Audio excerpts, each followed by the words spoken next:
Here I added the autobiography of a yogi, and it focuses more on faith, belief. I need to add the biology of belief to these because I think they'd add a good point in there. But there's a lot of good stuff here, and I mean it's heavily focusing on deleting your ego and finding your inner child, if you will. I mean, as I said, just play with your imaginary friend. And you'll see that here. There's also some stuff, I don't know, just have a look. This is the yogic addition to our magical school, if you will. I mean, and these are good. See, for me, like, as an alchemist, if you will, I like to see where the missing piece is. And here you'll see that these are the missing pieces of these other texts, that this is missing what those texts provide, but this text is giving what those are missing, if you will. And when we put it all together, there's a bigger picture that we just don't normally see because it's all separated. And I think that's an important note to find here. And I think you'll enjoy this. It's interesting. All right, my friends are here. I gotta go. Love you guys. Imagine two kids sitting in the shade of a tree on this incredibly sweltering afternoon in India. Right. Just a totally normal hot day. Exactly. And one of them, a young girl named Uma, is treating this minor blemish on her leg. Like a bug bite or something. Yeah, exactly. And her brother, Mukunda, he playfully dabs a bit of her ointment onto his own perfectly healthy arm. Just messing with her. Right, and he jokes that he's going to have this massive boil there by morning. Which, siblings do. They tease. Totally. But Uma calls him a liar. She actually mocks him. And it provokes that specific brand of intense, indignant anger that literally only a child can muster. That pure, unfiltered rage. Yes. And Mukunda's demeanor just completely shifts. He zeroes in on his arm with absolute furious concentration. He gets dead serious. Dead serious. And he declares that by the sheer force of his own will, a massive boil will appear on that exact spot and her blemish will swell to twice its size. And, we know what happens next. The next morning, it happens exactly as he commanded. The boy's boil is so severe, it actually requires surgical removal. It leaves a permanent scar on his arm. Right. He didn't use an infection. He didn't use a biological agent. He used a spoken sentence and an emotional spike to literally reorganize the cellular structure of his own flesh. And that permanent physical scar is just the perfect entry point into our subject matter today. Because it sounds crazy, right? Right. We look at a story like that and we immediately try to categorize it as coincidence. Or like a psychosomatic anomaly or something. Exactly. But if we view it through the lens of the source materials we're examining today, that child was unknowingly demonstrating a highly advanced mechanical manipulation of physical reality. Welcome to the deep dive. Okay, let's unpack this, because today we are really bridging a gap that most people assume is completely unbridgeable. It's a massive gap. It is. We are taking the lived eyewitness accounts of ancient Eastern mysticism and we are going to dissect them. Using the cold empirical frameworks of both Western science and esoteric mechanics. Right.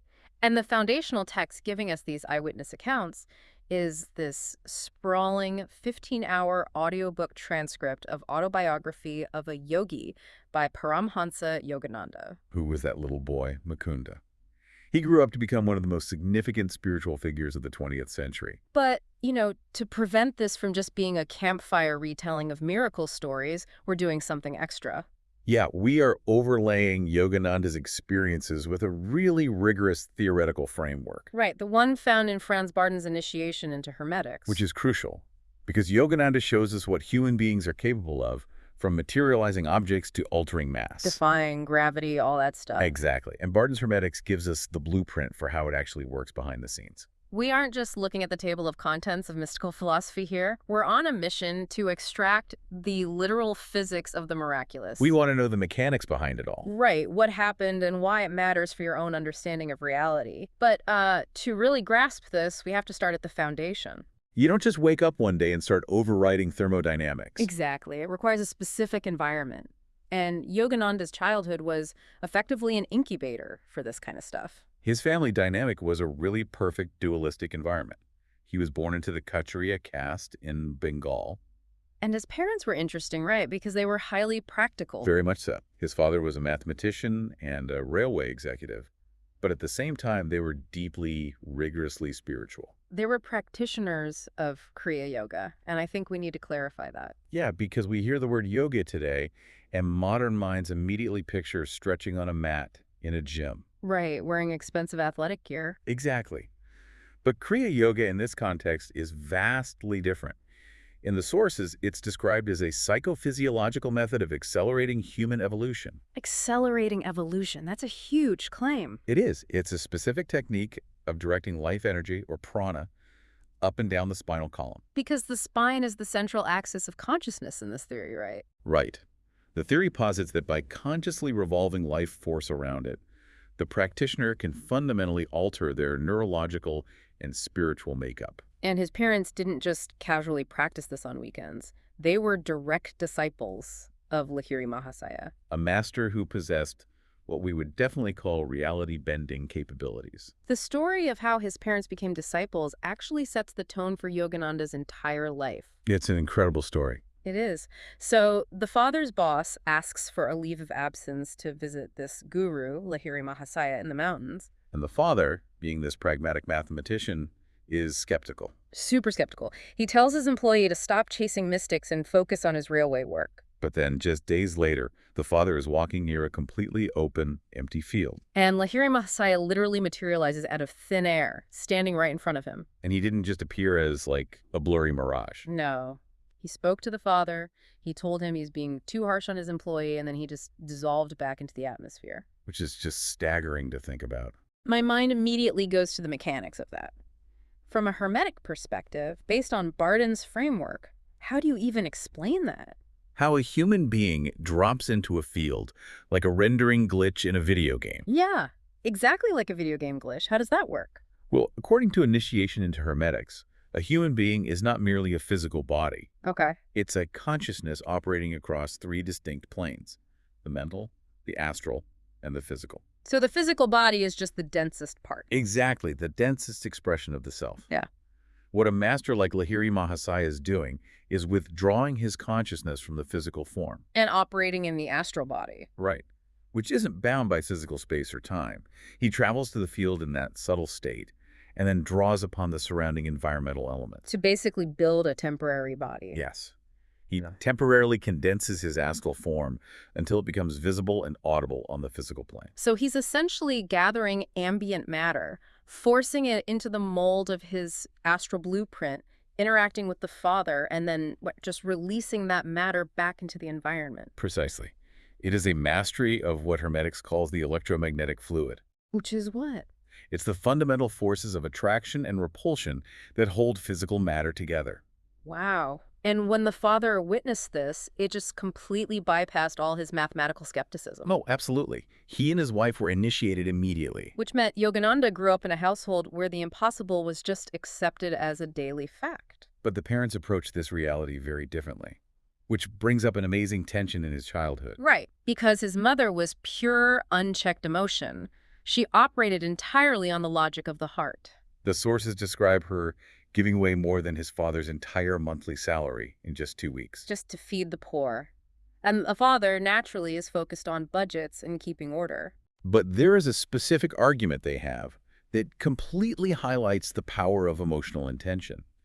It revolves around a destitute woman arriving at their door. I love this story. The mother asks the father for 10 rupees to give to this woman. And the father tries to use rational math. He says, "Why 10? 1 is enough to help her today." But the mother doesn't argue the economics at all. She counters with pure emotional force. Right. She looks at him and asks, do you also want this woman to remember with sorrow your denial of 10 rupees that she urgently needs? And the father just instantly surrenders. He hands over the money and admits defeat. What's fascinating here is the underlying dynamic of that interaction. He didn't concede because the math made sense. No, he conceded because the mother's emotional projection was overwhelming. And Barton's text is highly focused on this concept, right? That emotion is an elemental force. Yes, it belongs to the water element in Hermeticism, which governs the magnetic attractive principles of reality. So the mother wasn't just speaking words. She was projecting a highly concentrated magnetic field of empathy that literally overrode the father's intellectual logical defenses. Which brings us right back to the boil on the arm with the kid. Exactly. If the mother could use emotional force to override logic, young Yogananda discovered he could use emotional force to override biology. When his sister mocked him, he felt intense anger. Which, in Hermetic terms, would be an explosive manifestation of the fire element, right? Yes. The fire element in Hermetics relates to the electric fluid. It is expansive, destructive, and deeply transformative. So when he got angry at his sister's taunts, He unwittingly gathered a massive amount of this electric fluid, and he gave it a highly specific blueprint through the spoken word. I will have a large pimple on this exact spot. so the words are the steering wheel and the emotion is the engine. That is an excellent way to conceptualize it. In Hermetic philosophy, the spoken word is connected to the Akasha principle. Which is the etheric field from which all things manifest. Right. Words are not merely sounds vibrating in the atmosphere. They are vectors of force. So when an acoustic vibration is backed by absolute concentrated will and an intense emotional charge, it acts like a localized explosive device in the subtle planes. It forces the physical matter, in this case his cellular tissue, to reorganize and conform to the command. Here's where it gets really interesting for me, because this completely redefines our casual understanding of things like the law of attraction. Oh, absolutely. Modern culture tells us to just, think positive thoughts or make vision boards, but this is describing something entirely different. It's mechanical. Right. Are we just talking about the law of attraction here, or is there a mechanical difference? It feels like tuning a radio frequency until the physical world aligns with the broadcast. The pop culture law of attraction often lacks the energetic component. Barton clarifies that a thought without an emotional charge and willful concentration remains purely on the mental plane. It never drops down to reality. Yeah, it never gains enough density to drop down into the astral, let alone manifest in the physical. Yogananda didn't just wish for a boil. He commanded it with the absolute certainty of an emotionally charged mind. And he applied this exact same mechanical certainty to manipulating probability later on. Oh, the story with the kites is wild. He's on a roof in a neighborhood where kids fight with kites, trying to cut each other's strings. Right. 2 kites get cut and they're flying way out of reach. And he just decides he wants them. He doesn't just hope they blow his way. No, he focuses intensely and prays for them. And suddenly the wind just changes direction. The string of one kite loops around a perfectly positioned cactus plant on a neighboring roof. It creates a tether. And the kite literally physically falls right into his waiting hands. Yeah. And then it happens a second time with the other kite. His sister, who witnessed this, was terrified. Because it completely shatters causality. It shatters linear, mechanistic causality, but it perfectly aligns with Hermetic causality. How so? When a practitioner issues a properly formulated command into the Akasha, the universe seeks the path of least resistance to fulfill that command. It didn't materialize the kites out of thin air. It utilized existing environmental variables, the wind currents, the geometry of a cactus plant, and aligned their probabilities to produce the exact result he demanded. This raises such a massive point for you listening right now. How often are you carelessly throwing words around? All the time. Saying things like, this job is killing me, or I'm always sick, or getting into furious arguments where you hurl highly charged negative predictions at the people around you. Based on this source material, you are literally dropping energetic bombs. You are creating blueprints on the mental plane and fueling them with the electrical fire of your anger or the magnetic pull of your despair. It suggests a profound responsibility for one's internal state. You are not a passive observer of reality. You're an active participant. But, if an untrained child can cause a biological anomaly with a momentary burst of anger, what happens when a human being spends decades deliberately training this mechanism? Well, Yogananda realizes his own potential and sets out to find masters who have perfected it. Which brings us to Section 2, the science of the miraculous. We meet these individuals who have entirely conquered physical laws. And the first one that truly bends the mind is Ganda Baba, the perfume saint. The account is staggering. Yogananda meets him, and without any physical contact, Ganda Baba asks Yogananda what scent he wants. Yogananda chooses a rose. Then Ganda Baba doesn't move. Suddenly, a powerful, overwhelming fragrance of a rose begins emanating directly from the skin of Yogananda's own palm. It's incredible. And later, Ganda Baba is at a dinner party with 100 guests. The plates are empty. With a simple act of concentration, he materializes out-of-season tangerines directly onto every single plate in the room. When analyzing this, we must first discard the notion of psychological manipulation. The text explicitly clarifies that this is not hypnotism. Right. Yogananda even notes that hypnotism is a trespass against a person's free will. Yes. It actually damages the delicate tissues of the brain over time because it forces an illusion into the neurological pathways. Exactly. Hypnotism forces you to believe you are holding a tangerine. But Ganda Baba produced tangerines that could be peeled, eaten, and digested. He was operating on the level of physics, specifically manipulating what Yogananda refers to as lifetrons. Lifetrons. We need to define that because it sounds like sci-fi jargon. It does.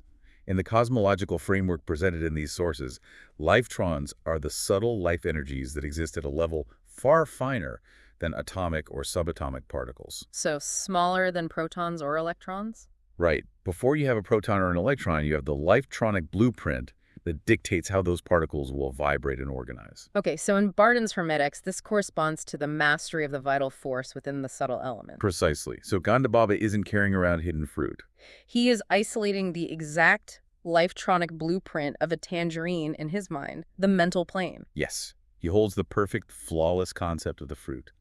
He then draws upon the ambient energy in the environment and condenses it, pushing it from the mental plane through the astral plane until it crosses the threshold of physical density. He is literally rearranging the atomic structure of the air to create the exact chemical compounds of a tangerine. Or, in the case of the perfume, he is rearranging the atomic structure of the sweat and oils on Yogananda's palm to exude the chemical signature of a rose. It's basically a biological 3D printer, but the hardware is the human mind. That's a great way to put it. Then you have Swami Pranabananda, the saint with 2 bodies. This one is fascinating. Yogananda visits him, and the Swami is sitting in his room wearing just a loincloth in deep meditation.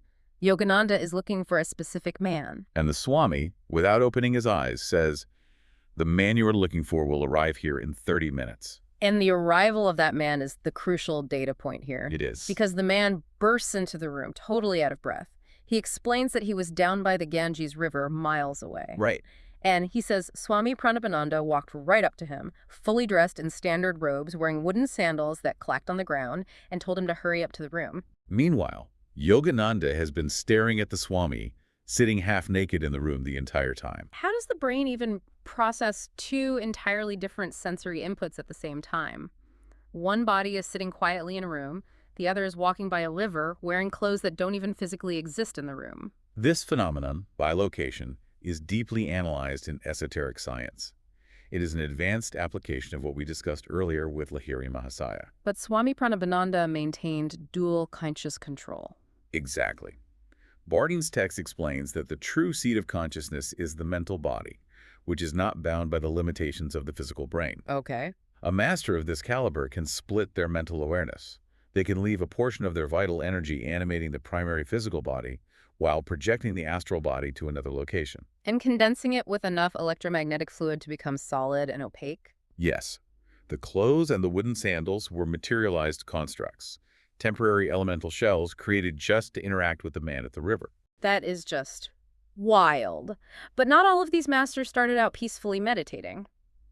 We have to talk about the Tiger Swami. Oh, yes. This is a guy who, before he became a monk, made a living fighting Royal Bengal tigers with his bare hands for entertainment. His story provides a really profound commentary on the nature of fear and its effect on physical density. When Yogananda asks him how he did it, the Tiger Swami says he views tigers as mice. Right. He explains that many men possess incredible physical strength, but the moment they face a tiger, their mind is enslaved by the body's instinctual terror. The fear acts like a paralysis. The man, in his own mind, converts himself into a helpless pussycat. And the tiger simply fulfills that reality. But the tiger swami refused that mental projection. From a hermetic perspective, fear is an intensely paralyzing vibration associated with the negative aspect of the earth element. Okay. It crystallizes and restricts vital energy. The Tiger Swami was exhibiting complete mastery over his mental matrix. By refusing the vibration of fear, he maintained absolute access to his vital force. Right, allowing his physical body to perform at its maximum physiological limit without shutting down. But that hubris caught up with him. A local prince challenges him to fight Raja Begum, this notoriously violent, freshly captured tiger. The Swami accepts, of course. He steps into the cage, and it is just a bloodbath. The tiger completely mauls him. Chunks of flesh are ripped from his body. Blood is everywhere. The crowd is screaming for the guards to shoot the animal. Yet the Swami survives not through physical strength, but through sheer, unadulterated will. Exactly. He ignores the agonizing pain, which is another mental override, and just pummels the tiger relentlessly until the animal collapses from exhaustion. He literally chains the beast and walks out. But he nearly dies from blood poisoning. And as he's recovering, his spiritual master comes to him and delivers a massive reality check. The master tells him that fighting physical tigers is a fool's errand. Yeah. The true mastery is not subduing a wild animal in a cage. It is subduing the beasts of ignorance. The anger, greed, and lust that roam the jungle of the human mind. This introduces a major philosophical shift in the source material. We see it again with Paduri Mahasaya, the levitating saint. Right. Yogananda tracks down this man who literally defies gravity. By using a specific technique called Pastrika Pranayama, he alters his bodily mass and hovers in the air. Let's examine the mechanics of that levitation because it's fascinating. Pastrika Pranayama is an intense, bellows-like breathing exercise. Okay. In Hermetic terms, levitation is achieved by manipulating the polarity of the elements within the body. The physical body is naturally governed by the earth element. Which is dense and subject to a gravitational pull. Exactly. By intensely hyperventilating using this specific pranayama, the yogi floods the system with prana. Effectively neutralizing the earth element and expanding the air element, which possesses the quality of weightlessness and upward motion. So he's changing his internal elemental specific gravity. That's it. But what's amazing is his attitude about it. He floats in the air and then jokingly laments that ordinary people prefer Jala Yoga, which means union with food over dhyana yoga, union with God. His humor points to a deeper truth that Yogananda slowly realizes over time. Which is? All of these miracles, the materialized perfumes, the two bodies, the levitation, they are astonishing displays of physics, but they are ultimately categorized by the text as spiritually useless. I have to pause and push back on that because it sounds almost arrogant. How so? If I could conjure tangerines out of thin air, why wouldn't I use that to solve world hunger? If I could bilocate, I could act as the ultimate first responder to disasters. To call the ability to override physical reality useless seems dismissive of actual human suffering. It is a highly debated point, but the source material is very clear on its reasoning. These powers are defined as digressions. Like parlor tricks. Think of them as the parley tricks of the universe, yes. Yeah. According to these masters, the physical body is a temporary vehicle destined for decay, regardless of whether it is fed, materialized tangerines, or normal food. Mm-hmm. If a practitioner uses their immense spiritual energy merely to endlessly repair or feed physical bodies, they are only creating the symptoms of a much deeper disease. So they view physical suffering as a symptom, not the root cause. Exactly. The root cause of all suffering in this paradigm is ignorance of one's divine nature. Okay. The true miracle is the silent, internal spiritual awakening of a soul, permanently shifting a human being's consciousness from greed to love, from fear to courage. That is considered a far greater and infinitely more difficult miracle than rearranging atoms to create a piece of fruit. Because the fruit rots, but the shifted consciousness survives physical death. Right. That reframes everything. It forces you to look at your own life. Think about the tigers in your own life. Are you spending all your energy fighting external symptoms? The physical tigers of your bank account, your difficult boss, your traffic commute. Right. Or are you addressing the beasts of ignorance in your own mind that are actively manufacturing the stress and conflict you experience? It's a huge question. And, if Eastern mystics are claiming that consciousness can manipulate the fundamental vibrations of matter, it raises a massive historical and scientific question. What happens when Western empirical science attempts to measure those exact same vibrations? which brings us to section 3, the Bose Institute. This is where the deep dive blows the doors off the hinges. We move to Yogananda's encounter with J.C. Bose. Bose was one of India's greatest empirical physicists and botanists. He was knighted. He was a mainstream, rigorous scientist. And he essentially invents a machine that proves the yogis were right all along. The machine was called the crescograph. Uh-huh. And to understand the magnitude of this invention, we really have to look at the technology of the time. Right. A standard optical microscope could magnify biological matter a few thousand times. Bose's crescograph was a highly sensitive array of optical and magnetic gears capable of 10 million magnifications. 10 million. He built a machine that could look into the borderland between physics and physiology. And he started looking at plants. Which is crazy, because our assumption is that a plant is just a biological automaton. It responds to sunlight and water mechanically. But Bose proved that plants have a complex, varied emotional life. He demonstrated that they possess a nervous system capable of experiencing love, hate, joy, and fear. Yogananda actually goes to Bose's laboratory and watches a demonstration. Bose attaches the crescograph to a fern. And the microscopic growth and movement of the plant are magnified and projected as a shadow on a large screen. You can literally watch the plant pulsing. Then Bose applies chloroform to the plant. The pulsing shadow immediately ceases. The plant's vital force is suspended exactly as a human's would be under anesthesia. He gives it an antidote, and the shadow starts pulsing again. The plant revives. But then, and this is wild, he takes a razor and physically cuts the fern. And the shadow on the screen doesn't just stop. No.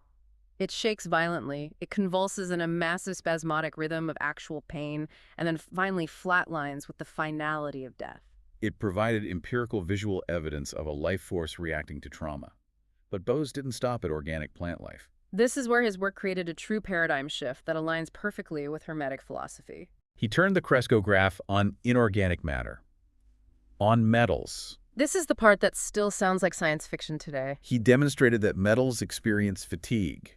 He took a piece of tin and applied a toxic chemical, a poison, to A it. machine recorded it? The crescograph recorded the vibratory writings of the metal shuddering and then ceasing. The metal effectively died. Wow.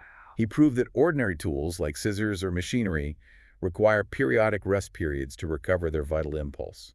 Otherwise, their structural integrity degrades much faster than mechanical friction alone can account for. Here's where it gets really interesting. If we connect this to modern discoveries, think about quantum physics. Right. We now know that an atom is mostly empty space, and what we perceive as solid matter is just vibrating fields of probability. Bose was demonstrating this on a macro level over a century ago. If we connect this to the bigger picture, the scientific data Bose gathered directly validated the ancient Vedic texts and the Hermetic principles of Barden. Because the central thesis is that there is absolutely no dividing line between living and non-living matter. Exactly. A uniform plane connects all forms of manifold nature. In Hermetics, this is the understanding that the akasha and the electromagnetic fluids penetrate every single atom of the universe. Everything is pulsating with the exact same universal life force. It merely differs in its density and frequency. Imagine your car engine, or the structural beams of your house, or your garden plants as vibrating entities experiencing physical stress on a measurable level. And what's so telling is how Bose reacted to his own discoveries. Discuss the sociological impact here. He didn't run to a patent office to become a billionaire. No, he refused to patent his inventions for personal gain. He offered the blueprints freely to the world. He famously stated that his laboratory was not a business but a temple. He was aligning himself with the ancient traditions of Indian universities like Nanda and Taxila, where knowledge was considered a universal human right, not a commodity to be hoarded. So for you listening, this challenges the fundamental way you interact with your physical environment. The chair you're sitting on, the phone in your hand. The universe is not a collection of dead objects. It is a continuously pulsing, unified organism. However, intellectually acknowledging that the universe is a unified organism is very different from practically experiencing and manipulating it. The human ego naturally rebels against this unity. The ego's entire survival depends on maintaining the illusion that it is separate, special, and distinct from the rest of the universe. Which means if you want to access the power we've been talking about, the ego has to go. And you can't usually dismantle your own ego because the ego is the thing doing the dismantling. It's like trying to bite your own teeth. Exactly. You need a guide. Enter the most pivotal figure in the entire source material, the guru, which takes us into section 4. Yogananda had been running all over India, desperately looking for masters in snowy Himalayan caves, but he finally finds his destined guru, Sri Yukteswar. Not on a mountaintop, but in a dusty, narrow, completely unremarkable alleyway in the city of Benares. The meeting is profound. There is an immediate telepathic recognition between the two. Yukteswar looks at him and says, "How many years I have waited for you." It sounds incredibly romantic and peaceful. It does, but Yukteswar's personality is the exact opposite of warm and fuzzy. He is brutal. He is uncompromising, strictly logical, and completely devoid of any emotional coddling. Yogananda later describes him as a surgical knife, purposefully designed to cut away the boil of ignorance. And the surgery starts immediately with the mosquito lesson. It perfectly encapsulates Yukteswar's methodology for withdrawing consciousness. So Yogananda is trying to sleep at the ashram on a hot night, but he is being eaten alive by mosquitoes. He's tossing, turning, scratching. And Yukteswar is sitting in the exact same room, completely still, in a deep meditative trance. Yogananda is deeply frustrated and actually wakes him up, and Yukteswar just laughs at him and says, "Change yourself, get rid of mosquito consciousness." Yukteswar is telling him that his suffering is a choice. By focusing on the itching and the buzzing, Yogananda is projecting all of his mental energy into his physical nervous system. He is identifying entirely with the flesh. So Yogananda obeys. He sits up, centers his mind, and practices his Kriya techniques to withdraw his attention from his sensory organs. And he reports that suddenly the mosquitoes completely leave him alone. From a hermetic perspective, this is the mastery of the astral senses. When Yogananda successfully withdrew his vital energy from his skin, his body stopped emitting the specific magnetic signature, the heat and astral emission that attracted the mosquitoes. Yukteswar wasn't telling him to just ignore the pain. He was instructing him to physically shut off the beacon. Right, and he does something similar with Yogananda's physical health later on. Yogananda was chronically thin and suffered from severe dyspepsia, this debilitating stomach issue. He had tried every medical tonic available. Yukteswar just looks at him one day and says, "You are too thin. Believe in the creative life force. You will be well and you will be strong." And it works. Within 2 weeks, Yogananda gains healthy weight and the stomach issue vanishes forever. Yukteswar explains the mechanics to him plainly. Thought is a force exactly like electricity. Wait, elaborate on that. How does a thought digest food? It comes down to the blueprint of the mental matrix. If a person holds a deep subconscious belief that their body is weak or sick, that mental blueprint constantly filters the vital force entering the body. The energy conforms to the blueprint. Resulting in poor digestion or weakness. Yukteswar used his own overwhelming mental force to essentially overwrite Yogananda's faulty blueprint. He installed a new command: health and strength. Once the blueprint changed, the physical body rapidly conformed. But my absolute favorite demonstration of Yukteswar's mental power is the cauliflower robbery. It is hilarious, but when you look at the mechanics, it's actually terrifying. It is the ultimate display of overriding human free will. So Yogananda had carefully grown these 6 massive cauliflowers in the ashram garden. He was incredibly proud of them. One day, Yukteswar takes him and some other disciples for a walk on the beach.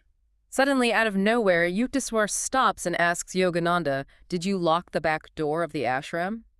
Yogananda admits he isn't sure. Yukteswar gets strict and says, "Divine contemplation should not be an excuse for material neglect. You must be punished." And then Yukteswar orchestrates the punishment in real time. He points down the road and predicts exactly what is about to happen. He says a man is going to walk down the road, suddenly change his mind, turn around, walk into the ashram, and steal 1 cauliflower. And they literally stand there and watch a man do exactly that. The man walks down the road, does this bizarre, hesitant dance like he's fighting himself, turns around, goes into the ashram, and comes out with a cauliflower. But he doesn't steal the money or the gold rings sitting in plain sight on a bed inside. He crawls underneath a bed to steal 1 hidden vegetable. We must analyze how this was achieved. Yukteswar wasn't just predicting a future event. He was actively causing it. Right. He hacked the guy's brain. How do you explain the mechanics of overriding another human being's autonomy like that?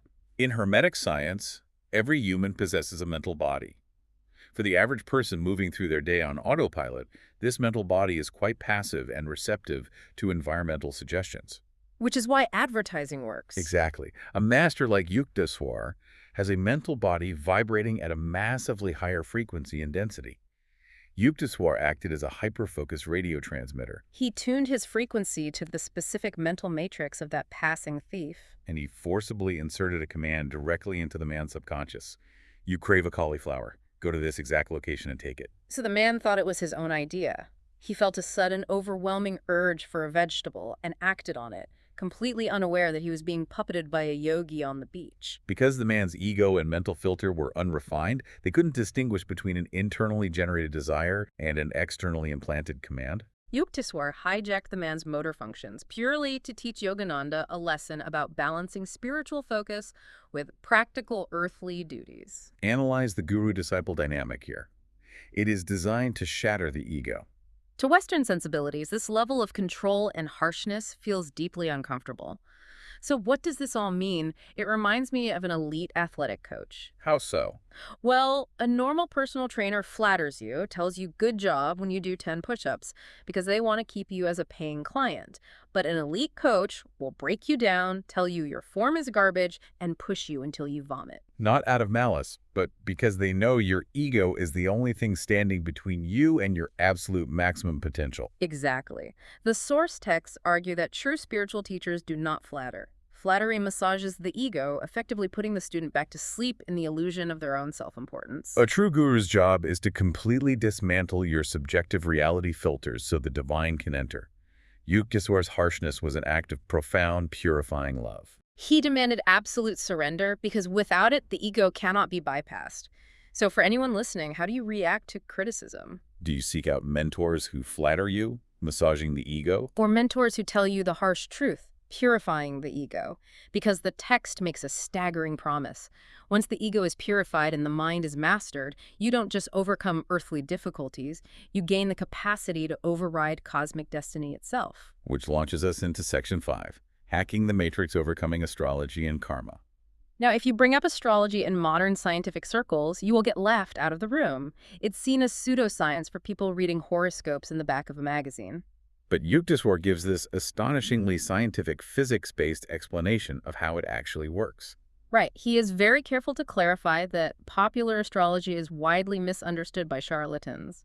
However, the true science of astrology recognizes that the cosmos operates on exact mathematical laws. So what are the stars doing if they aren't dictating my personality? Yukteswar explains that the stars and planets do not possess conscious benevolence or animosity. Jupiter doesn't love you, and Saturn doesn't hate you. They are simply massive celestial bodies emitting specific positive and negative electromagnetic radiations. So what is a natal chart? Why does the exact time of my birth matter?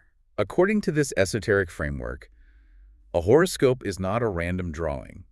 It is a highly complex mathematical portrait of a person's unalterable past karma. Okay. At the exact moment of birth, a soul is drawn into a physical body when the specific celestial rays of the planets are in perfect mathematical harmony with that soul's individual karmic ledger. The planets don't cause your destiny. They merely reflect the frequency of the karma you brought with you. I use an analogy for this that makes it click for me. Think of your astrological chart as your genetic code. Okay, I see where you're going with this. You might be born with a genetic predisposition to heart disease. Yeah. That is your past karma. It's baked into your starting conditions. If you do nothing, you will likely get heart disease. But through diet, rigorous exercise, and modern medicine, you can completely override that genetic destiny. You aren't a helpless victim of your DNA. This raises an important question about free will versus determinism.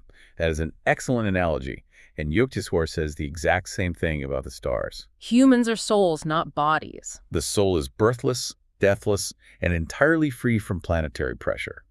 A horoscope is a diagnostic tool, a goad to pride. It is a challenge meant to awaken the human will. By shifting your identity away from the fragile physical body and aligning it with the Creator, you transcend environmental law. And Yukteswar doesn't just offer meditation as a cure, he offers a physical hack, the astrological bracelet. He tells Yogananda that to overcome a bad astrological setup, you can wear a specific combination of flawless jewels or pure metals like copper, silver, and lead of a very specific weight directly against the skin. I know you're going to push back here. I am. How does wearing a piece of lead cure an illness caused by a planet millions of miles away? It goes back to Barton's Hermetic concept of fluid condensers and the law of correspondence. In Hermetics, Every physical material vibrates at a frequency that corresponds to a specific planetary sphere. So copper corresponds to Venus, lead to Saturn, and so on. Right. So they act like antennas. Exactly like antennas, or more accurately, like a lightning rod on a house. If a house is struck by lightning, the immense electrical voltage will destroy the structure, But if you install a copper rod, the rod absorbs the voltage and grounds it. protecting the house. When a negative planetary radiation is scheduled by your karma to strike your subtle energy body and cause illness, wearing the corresponding pure metal creates a physical condenser. The metal absorbs the brunt of the electromagnetic hit, sparing the biological cells, and we see this literally save Yogananda's life. Detail the story of his liver illness. Yukteswar reads his chart and warns him that his karma dictates a severe, agonizing 6-month liver illness. He orders Yogananda to wear a specific silver and lead bangle. Yogananda does, but he still gets sick. He is in excruciating pain for weeks. He feels betrayed by the bangle. He finally drags himself to Yukteswar, and Yukteswar literally commands the pain to leave his body on the balcony in Benares. He says, "You say you have pain, I say you have none." And the result? The pain instantly vanishes, never to return. Yukteswar explains that the bracelet absorbed the worst of the planetary radiation, shortening a scheduled 6-month agony to just 24 days. And then the guru's focus will wiped out the remaining karmic debt. It shows that material tools can mitigate the effects of the matrix, but ultimate liberation only comes from the mastery of the mind. Yukteswar further illustrates this mastery by completely deconstructing the biblical story of Adam and Eve. This blew my mind, because the literal reading of Genesis is frankly absurd. A talking snake and a magic apple. But Yukteswar says it's an esoteric allegory. He decodes it using yogic anatomy. The tree of life is the human spine, right? Yes, and the nervous system. The serpent is the coiled spinal energy, the kundalini, situated at the base of the spine. And Adam and Eve aren't historical people. Adam represents the faculty of reason, the intellect. Eve represents feeling, or emotion. The fall of man was not about eating a literal piece of fruit. It was a profound shift in consciousness. Humanity became mesmerized by the physical senses.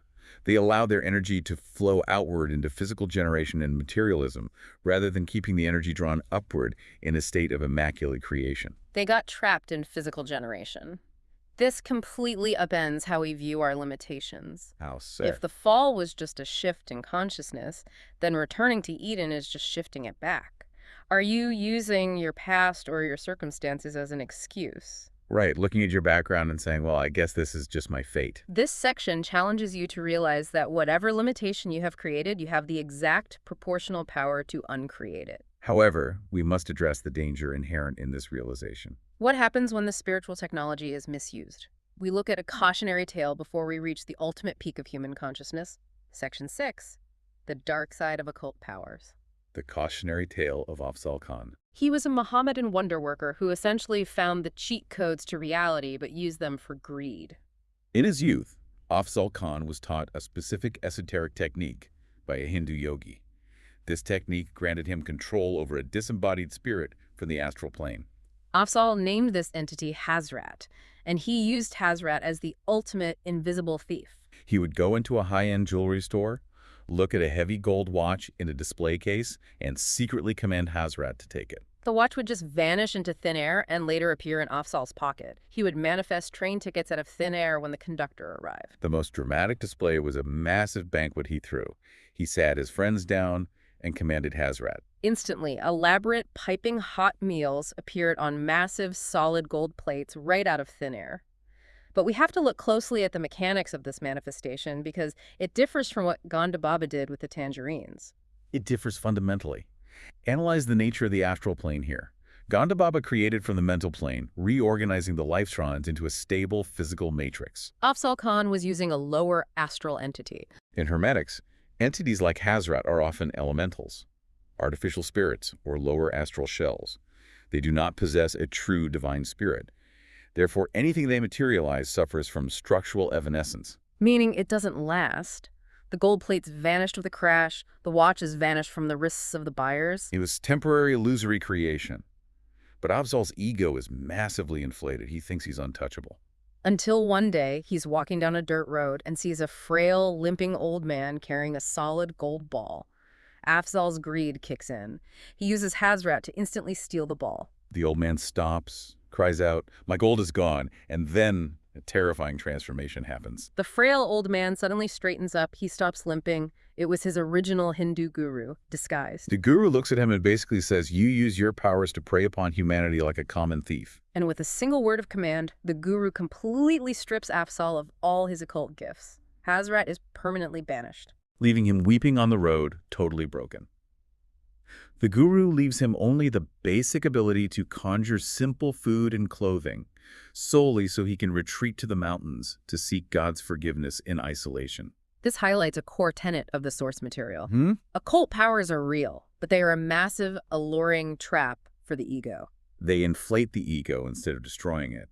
If you use spiritual energy to accumulate physical gold, you are still worshiping gold. I compare this to winning the lottery without having any financial literacy. If you are handed massive power without moral character, you will inevitably destroy yourself. Yeah. Have you ever desperately wanted a shortcut to success or wealth? This story asks you to consider whether you actually have the character to wield the thing you are wishing for. If parlor tricks and astral theft represent the lower rungs of the ladder, what is at the very top? Section 7. The pinnacle. The sleepless saint and cosmic consciousness. This is the culmination of Yogananda's entire journey, and it begins with a visit to a man named Ram Gopal. The sleepless saint. He is a fascinating study in extreme yogic discipline.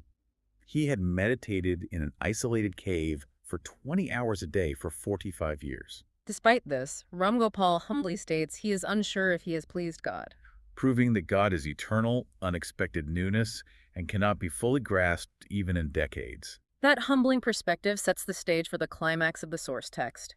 Yogananda tries to sneak away to his room to meditate. He wants isolation, but Yuktaswar calls him back to the balcony. Yogananda resists, but Yuktaswar taps his chest, right over his heart, and forces him into cosmic consciousness. This is the attainment of samadhi, and we have to deconstruct this.